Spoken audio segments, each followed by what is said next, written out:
Programa Encontro Semanal. Oferecimento Beleza e Cia, a vida com mais estilo.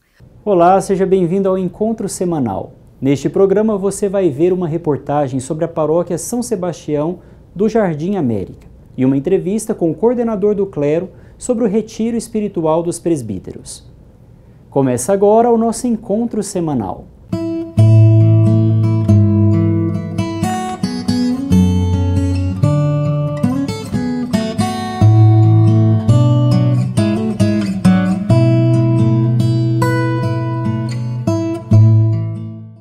O diaconado é o primeiro grau do sacramento da ordem e se dedica ao serviço das mesas e da caridade. Assista a reportagem.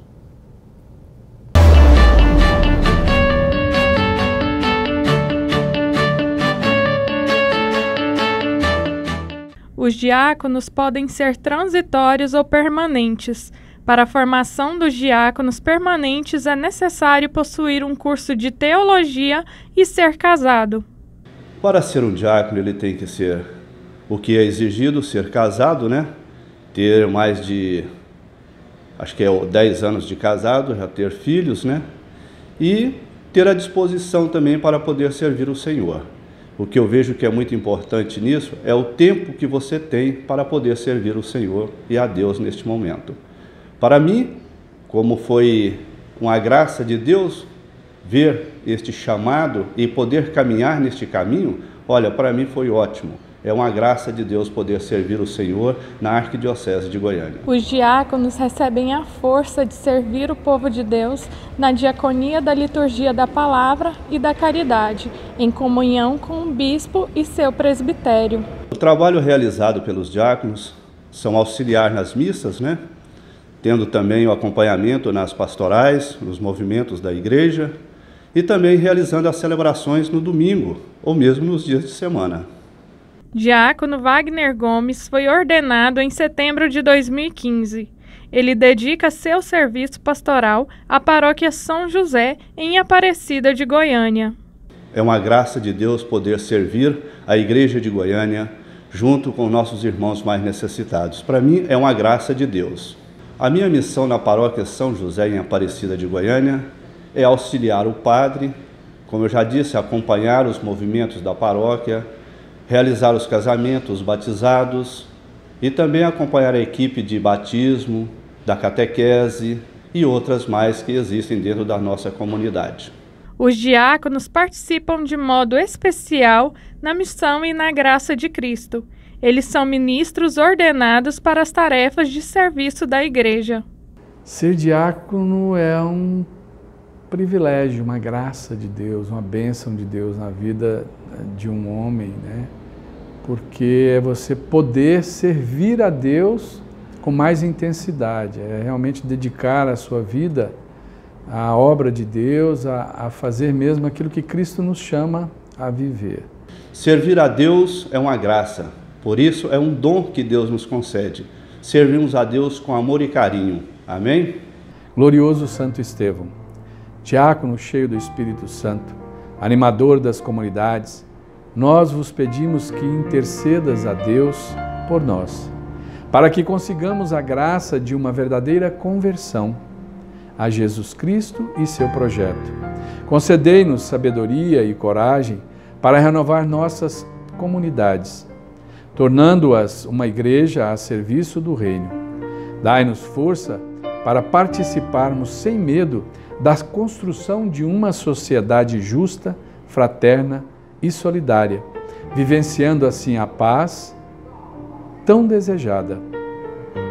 Guarda nossas famílias de todos os males, para que nossos lares sejam verdadeiras igrejas domésticas, onde o Evangelho é anunciado e vivenciado. Tudo isso vos pedimos por Jesus Cristo, nosso Senhor. Amém. Santo Estevão, rogai por nós.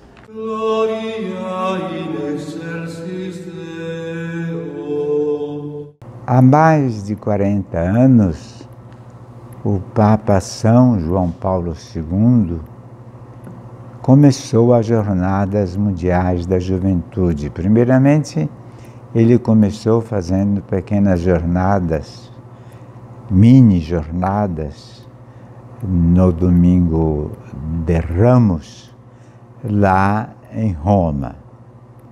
Essas foram as primeiras experiências.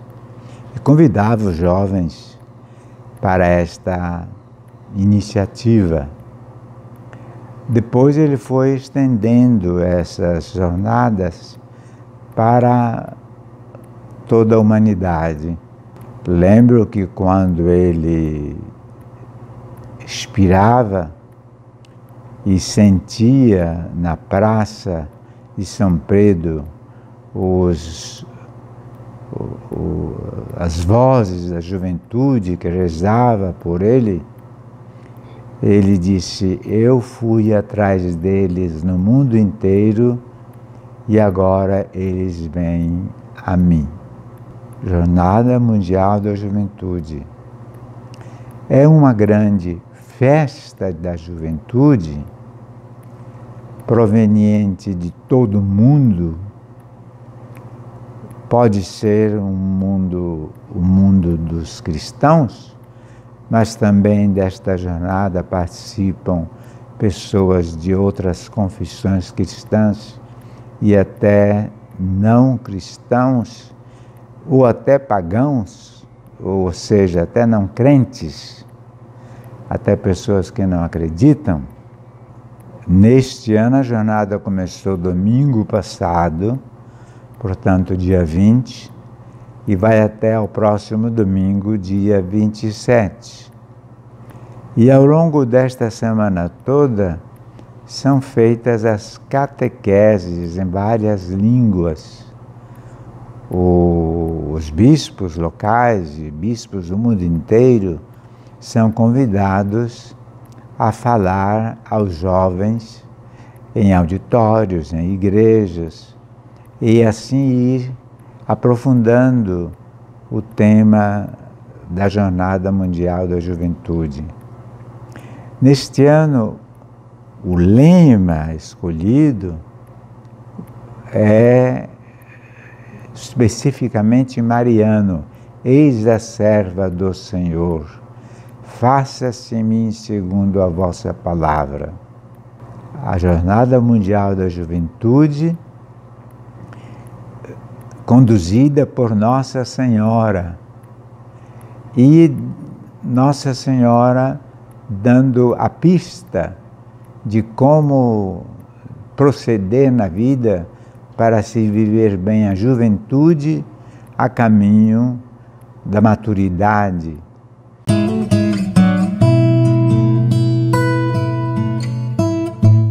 A Paris 4 é uma agência de turismo especializada em roteiros religiosos, empresariais, esportivos, grupos em geral, que oferece pacotes personalizados e guia exclusivo.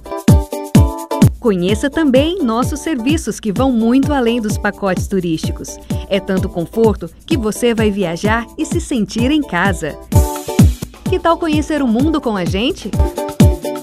Paris 4 Turismo, paixão por viagens.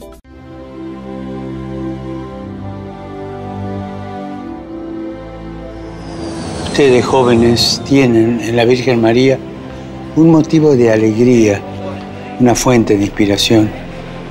Aprovechen la Jornada Mundial de la Juventud en Panamá para contemplar a Cristo con María.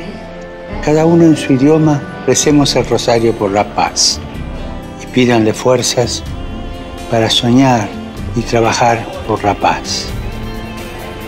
Recemos por los jóvenes, especialmente los de América Latina, para que siguiendo el ejemplo de María respondan al llamado del Señor para comunicar la alegría del Evangelio al mundo.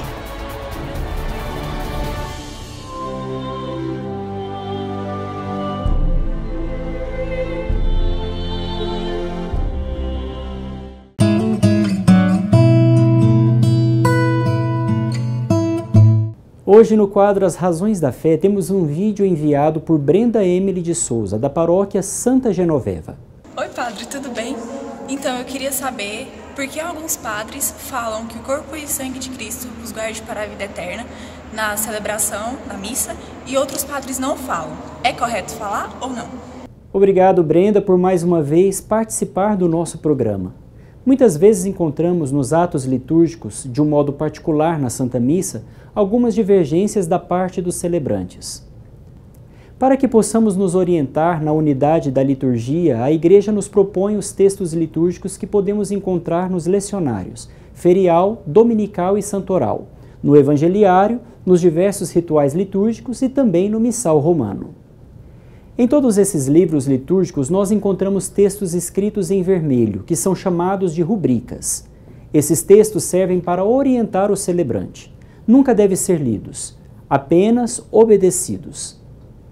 No rito da comunhão, depois que o padre diz, eis o Cordeiro de Deus que tira o pecado do mundo, ele juntamente com o povo acrescenta, Senhor, eu não sou digno de que entreis em minha morada, mas dizei uma palavra e serei salvo.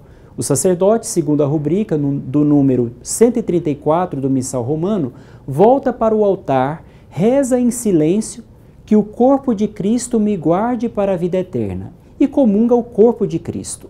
Depois segura o cálice e reza em silêncio, que o sangue de Cristo me guarde para a vida eterna, e comunga o sangue de Cristo.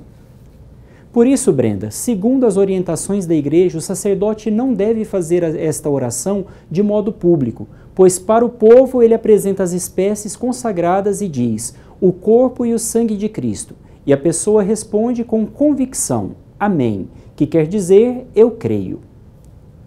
Envie para nós um vídeo com a sua pergunta para o WhatsApp do programa Encontro Semanal, 991749290, e esteja sempre pronto a dar a todos as razões da sua fé.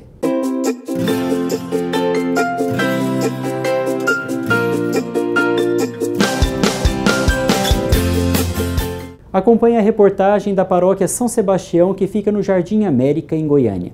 Neste mês aconteceu a festa em louvor a este santo. A paróquia São Sebastião teve início por volta dos anos 60 com o surgimento do setor Jardim América. Daniele de Miranda nos conta sobre a tradição de muitas famílias em participar da comunidade. Desde então passou por aqui vários padres, né? Várias comunidades, várias pessoas, algumas até hoje estão aqui, igual a minha avó, as minhas tias, outras senhoras que moram até próximo da paróquia.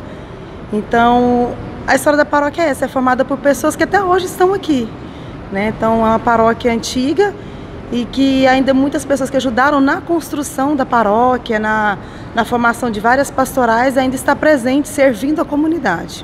A paróquia São Sebastião está localizada no Jardim América, em Goiânia. Ela foi fundada no ano de 1967 e possui uma comunidade. Maria do Socorro participa da comunidade há 12 anos. Ela é ministra extraordinária da Sagrada Comunhão Eucarística e fala sobre sua gratidão em servir na paróquia. É uma bênção, é uma experiência assim que só você fazendo a experiência para saber o tanto que é maravilhoso a gente servir a igreja e servir também a Deus. São Sebastião foi um soldado romano e foi martirizado por sua fé em Jesus. O santo é protetor da humanidade contra a fome, a peste e a guerra. Maria Luísa de Oliveira conta como foi preparada a festa dedicada ao padroeiro da paróquia. É um exemplo muito grande, né, São Sebastião para nós, o nosso padroeiro, e é um exemplo do nosso mártir, né, que deu a vida pela fé cristã, é um exemplo a gente seguir. E nesse momento de novena é um momento muito importante para a gente também, porque a gente está recebendo algo muito precioso, que é uma catequese sobre os 10 mandamentos. Isso, enquanto vida cristã, é muito importante para nós, né, para seguir o exemplo de Cristo, como a gente realmente deve, né?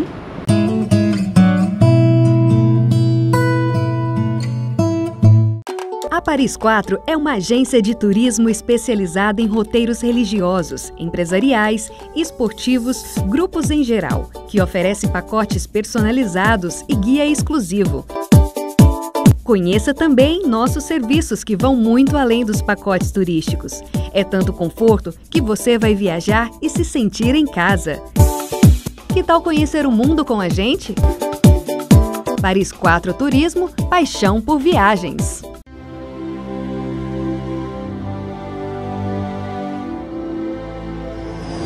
Ustedes jóvenes tienen en la Virgen María un motivo de alegría, una fuente de inspiración. Aprovechen la Jornada Mundial de la Juventud en Panamá, para contemplar a Cristo con María. Cada uno en su idioma, recemos el rosario por la paz y pídanle fuerzas para soñar y trabajar por la paz. Recemos por los jóvenes, especialmente los de América Latina, para que siguiendo el ejemplo de María, respondan al llamado del Señor para comunicar la alegría del Evangelio al mundo.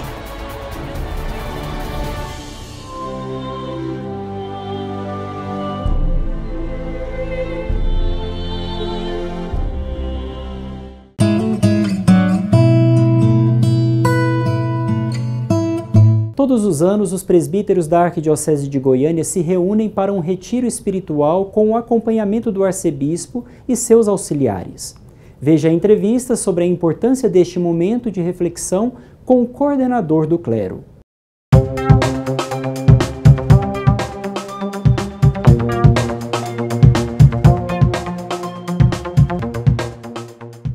Monsenhor, o que é o retiro do clero?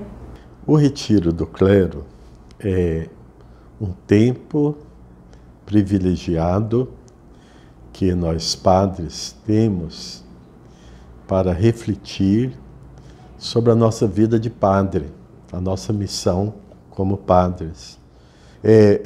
Tem como finalidade fortalecer nossa vida espiritual, mas também fortalecer nossa vida humana, né, como pessoas humanas. Fortalecer o nosso relacionamento fraterno com os colegas, né, nós padres, refletir sobre o nosso relacionamento com os fiéis, com os paroquianos, ou seja, nós crescemos humanamente e crescemos também espiritualmente. Quem é o pregador desse ano e qual a importância de se trazer pessoas de fora para este momento? Sim, o nosso pregador esse ano é Dom Gilson, Dom Gilson Andrade, que é bispo coadjutor de Nova Iguaçu, Rio de Janeiro. Trazer pessoas de fora não significa que nós não tenhamos aqui pessoas preparadas para o retiro. É uma prática que nos ajuda, pedagogicamente, ajuda bastante alguém que vem de fora para falar para os padres, para nós padres, né? Alguém de dentro já conhece muito a nossa vida, a nossa caminhada. Alguém de fora vem e fala tudo aquilo que o Espírito Santo está inspirando. Vamos supor, a gente que, se fosse um padre daqui mesmo para pregar o retiro, ele ia ficar com certos receios, falo isso, falo aquilo, né? Mas o bispo que vem de fora está livre, pode dizer tudo aquilo que ele esteja pensando, e isso vai nos ajudar muito, né? Vai tocar muito na nossa vida, na nossa caminhada. Como que os fiéis podem contribuir com esse momento de retiro? Sim, é importantíssima essa pergunta, porque os fiéis participam ativamente do retiro dos padres. De que maneira? Rezando pelos padres nos dias que eles estão em retiro. Muitas vezes eu digo na paróquia o seguinte: vocês nos dias de missa se reúnam, venham para a igreja, façam a celebração da palavra e façam um momento de oração, uma hora santa pelos padres que estão fazendo o retiro. Então esse o primeiro ponto é esse. Depois apoiar, né? Perceber que também os padres precisam de um momento próprio, específico, para para o fortalecimento da sua missão, né, presbiteral. Qual o objetivo da Assembleia do Clero? Nós vamos realizar, depois do retiro, a Assembleia do Clero. Qual que é a finalidade? Primeiro, ela é eletiva, né? Esse ano vai ser nomeado, escolhido, eleito o novo coordenador do clero, né? E depois para a gente discutir também os pontos fundamentais da nossa pastoral diocesana, né? Para ter um caminho comum. A Assembleia dos Presbíteros nos ajuda no sentido de que todos nós vamos caminhar numa meta comum, traçada pela arquidiocese, traçada pelo nosso sínodo diocesano, e faz com que cada padre tenha essa meta comum e não fique fazendo só um caminho particular, né? A pastoral não é uma pastoral particular minha do padre, mas a pastoral ela é eclesial, é da arquidiocese de Goiânia, né? Da igreja toda de Goiânia. Muito obrigada, Monsenhor. Acompanhe essas e outras entrevistas no YouTube da Arquidiocese de Goiânia. Até a próxima!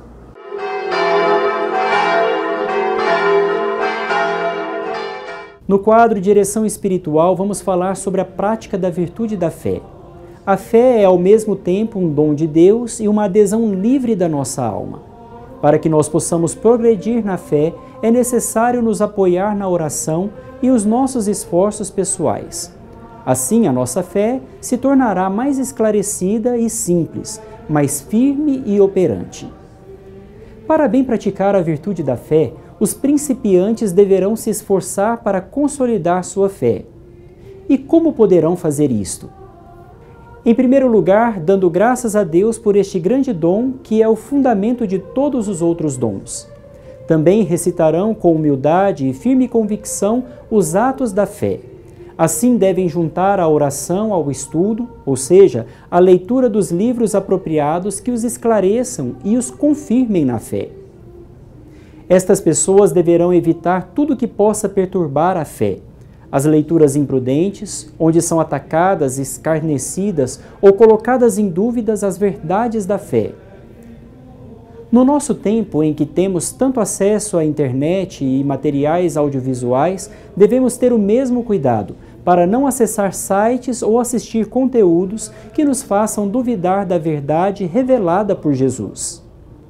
Deverão também evitar o orgulho intelectual que nos tendencia a crer somente naquilo que podemos compreender. Devemos lembrar que acima de nós está o Espírito Santo, infinitamente inteligente, que vê o que a nossa fraca razão não pode alcançar.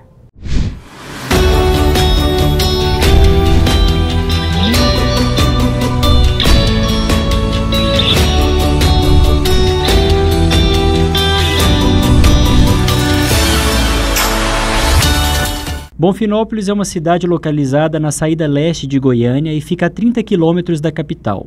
O seu desenvolvimento se deu com a construção da igreja de São Sebastião às margens dos trilhos da estrada de ferro, que proporcionou o crescimento econômico da região. Quando foi para construir a igreja, aí tinha uma comissão encarregada. Pedir, arrumar coisa, comprar e aquela coisa toda. Mas essa primeira comissão não deu certo, não. Ficou aquele trem parado, sumia material. Daí depois entrou uma outra comissão, que esse povo, alguns ainda vivem. Daí nessa pegada dessa comissão, aí conseguiu a construir essa igreja. Mas ela ainda ficou um bom tempo, assim, como capela, né? Que não era fundação de paróquia, né? Mas depois que ela já estava construída, eu acho bem que Dom Fernando estava dando um tempo de formação para depois construir a paróquia, né? Toda a vida já foi começando a construção com esse sentido, de ser de São Sebastião, né? Paróquia São Sebastião. Mas como não era paróquia, é como o senhor disse, a igreja de São Sebastião, né? As estradas de ferro cortam o estado de Goiás e conduzem as pessoas a diversos caminhos, sendo um deles o da fé. Exemplo disso é a Folia de São Sebastião, realizada anualmente em Bonfinópolis, cidade da região da Estrada de Ferro, sob a proteção do Santo Mártir. A Folia de São Sebastião é uma tradição na comunidade bonfinopolina. Tem sido passada de geração em geração e cada um, em sua própria época, tem procurado manter vivos os princípios e elementos primordiais desta manifestação da piedade popular. Assim como seu pai, Enes Rodrigues, Luiz Fernando participa da folia desde os seus 7 anos de idade.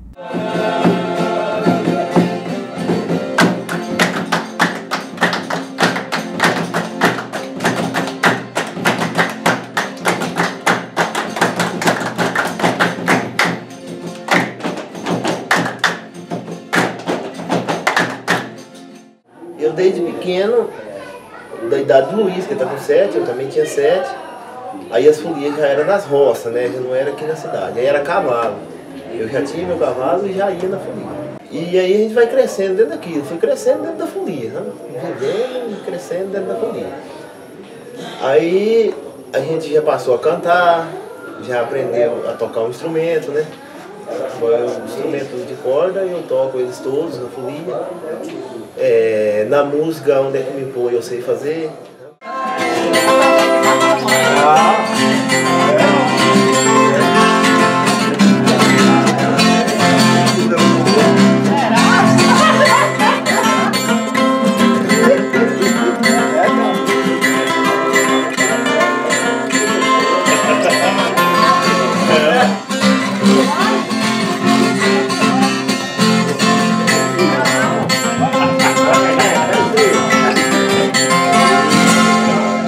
Em suas visitas às casas, os foliões rezam, entoam seus benditos e abençoam as famílias com a bandeira, pedindo esmolas para as obras de caridade. A gente que está com a bandeira é uma responsabilidade muito grande, né? Porque aqui eles têm, na de São Sebastião, eles têm assim, aquele negócio de um carrega a bandeira e o outro carrega a capanga da esmola, né?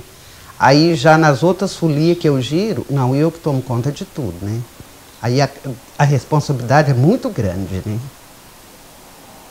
E é bom, eu acho bom, nossa.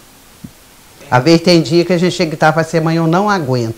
A gente toma um banho, dorme, quando é no outro dia, tá pronto de novo, né? O capitão da folia canta pedindo para a pessoa ir benzer a casa, né? Os 4 cantos da casa, né?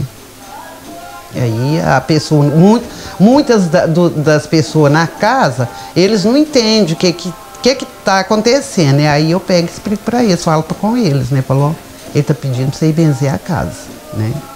Aí as pessoas vão benzer a casa.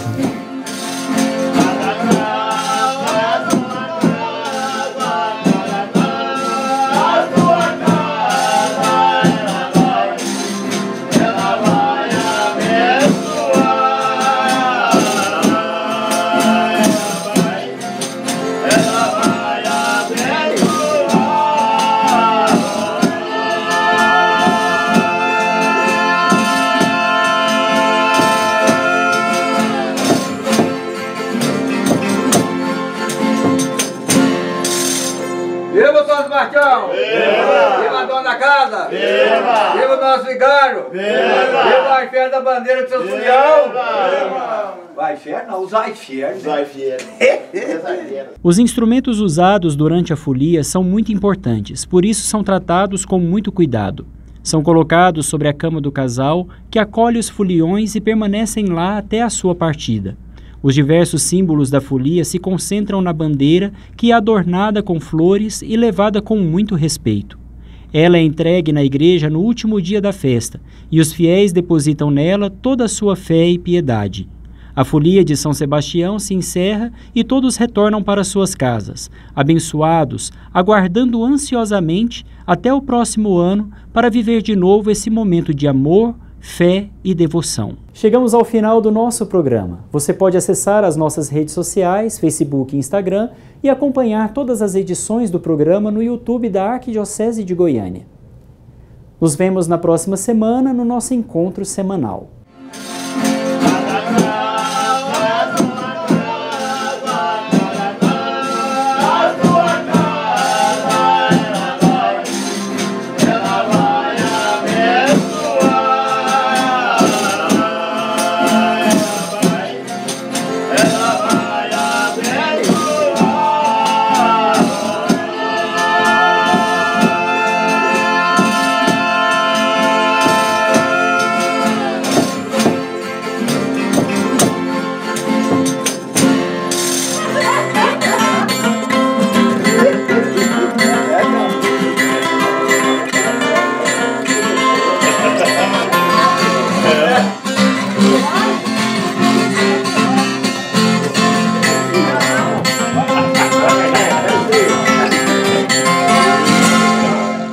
No próximo encontro você vai ver uma reportagem do lançamento do Mutirão Brasileiro de Comunicação e ainda uma mensagem de Dom Washington Cruz sobre o diaconado permanente. Participe você também do programa Encontro Semanal. Todo sábado às 8h30 da manhã e às 17 horas aqui na PUC TV.